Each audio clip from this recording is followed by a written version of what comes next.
Terima kasih Anda masih bersama kami di Berita Banten, dan bagi Anda yang baru saja bergabung, kami hadirkan kembali 3 berita utama pagi hari ini. Unjuk rasa Bupati, mahasiswa tertabrak mobil.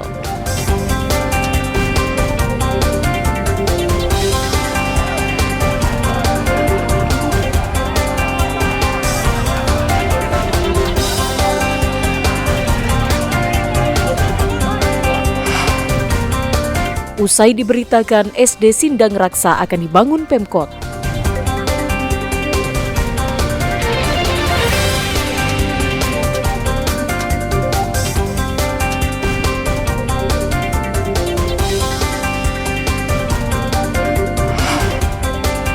Pasca Lebaran, harga kebutuhan pokok justru naik.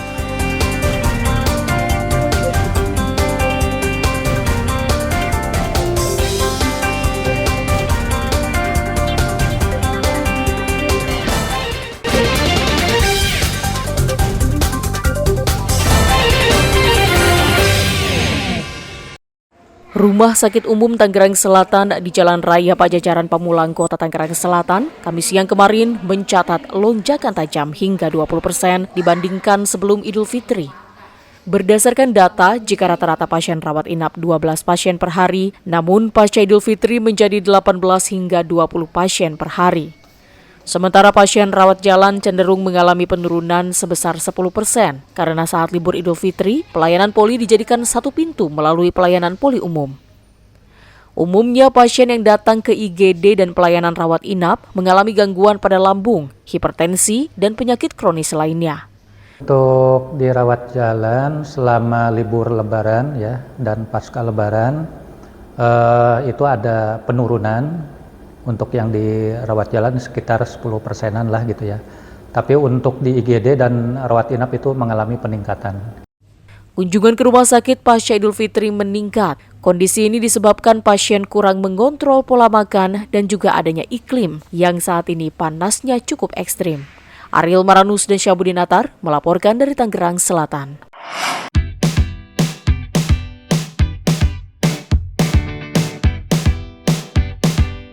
Akulturasi budaya Tionghoa dan Betawi tercermin dalam sejumlah menu makanan pada masyarakat peranakan di Tangerang yang biasa disebut Cina Benteng. Ada pindang bandeng yang biasa disajikan pada upacara sembahyang di Tahun Baru Imlek maupun Lebaran karena melambangkan kebahagiaan. Ikan bandeng yang banyak tulangnya diolah menggunakan beragam bumbu dengan cara sederhana. Oke, kalau gitu kita akan langsung aja hari ini masak makanan peranakan Tionghoa Tangerang atau yang biasa dikenal sebagai orang Cina Benteng. Nah, orang Cina Benteng kalau masak punya 2 ciri khas yang menarik nih. Yang pertama, mereka punya kecap manis buatan Tangerang sendiri. Dan yang kedua, ada bumbu wajib bumbu cin. Nah, bumbu cin ini adalah perpaduan bawang merah dan bawang putih yang sudah ditumbuk. Seperti apa ya rasa masakannya? Yuk langsung aja kita masak.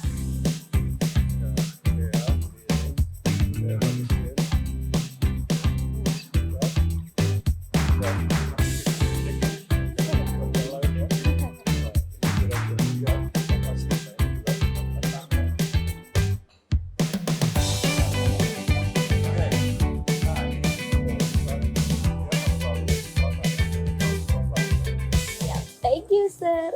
Nah, ikan bandeng yang melambangkan kebahagiaannya udah jadi nih. Gak sabar buat nyobain biar tambah bahagia. Selain enak, pastinya makanan ini juga sehat.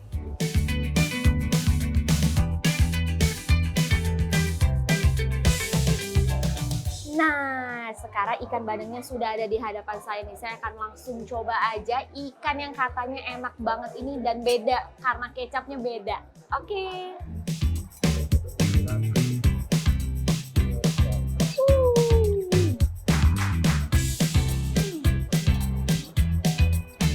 Ada pula ikan cengcuan yang dimasak dengan campuran tauco dan gula. Pilihan menu Cina Benteng lainnya, misoa, golongan mie paling lembut sehalus benang, yang dimasak dengan campuran oyong dengan udang serta kaldu kulit udang. Terus terang kita bangga ya bahwa Indonesia sebetulnya adalah negara yang punya sejarah panjang sekali tentang interaksi akulturasi dengan budaya Tionghoa.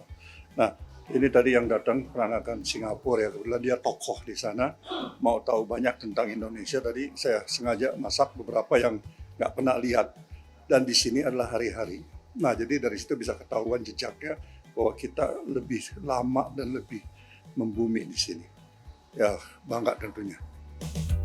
Bulan Mei ini, menu akulturasi peranakan Tionghoa dan Tangerang ini akan diperkenalkan oleh tokoh masyarakat peranakan budaya Halim dalam sebuah acara budaya di Singapura.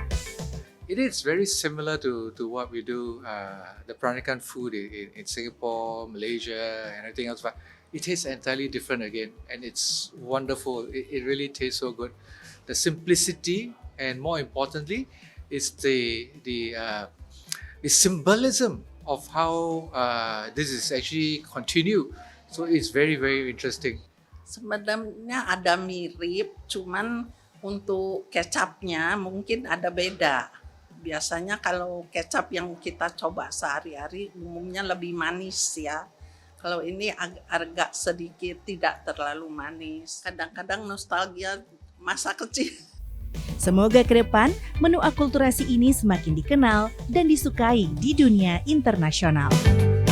Dari Tangerang, Rizka Dior dan Marcelinus Agung melaporkan.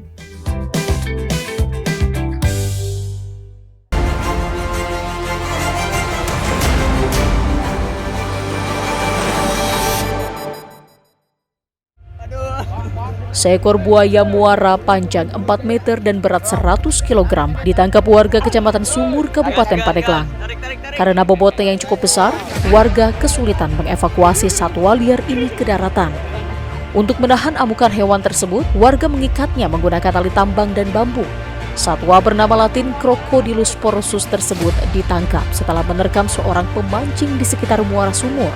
Sebelum ditangkap, warga memasang perangkap di lokasi muara karena khawatir buaya akan kembali menyerang warga yang sedang beraktivitas.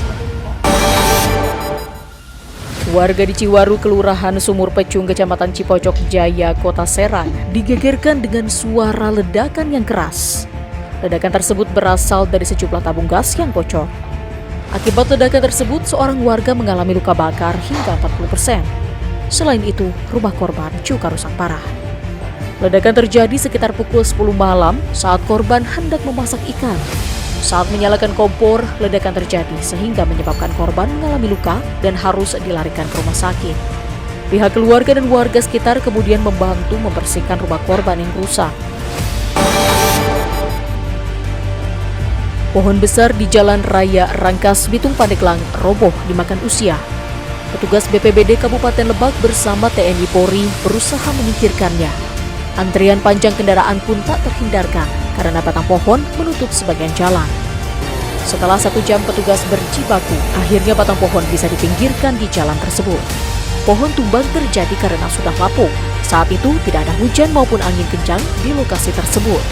Beruntung tidak ada kendaraan yang melintas. Ya, informasi tadi mengakhiri berita Banten pagi hari ini. Saya Rusdi Maulana mewakili kerabat kerja yang bertugas mengucapkan terima kasih. Selamat pagi dan sampai jumpa. Bupati kita hari ini tidak pro terhadap masyarakat Kabupaten Pandeglang. Kebijakan RT dan RW ini sangat janggal, sahabat-sahabat. Dengan begitu luar biasa yang anggaran 30 miliar ini belum. Apalagi kalau dilanjutkan dengan keluarga, sahabat-sahabat. Mana kemiskinan kita mungkin, tapi hanya untuk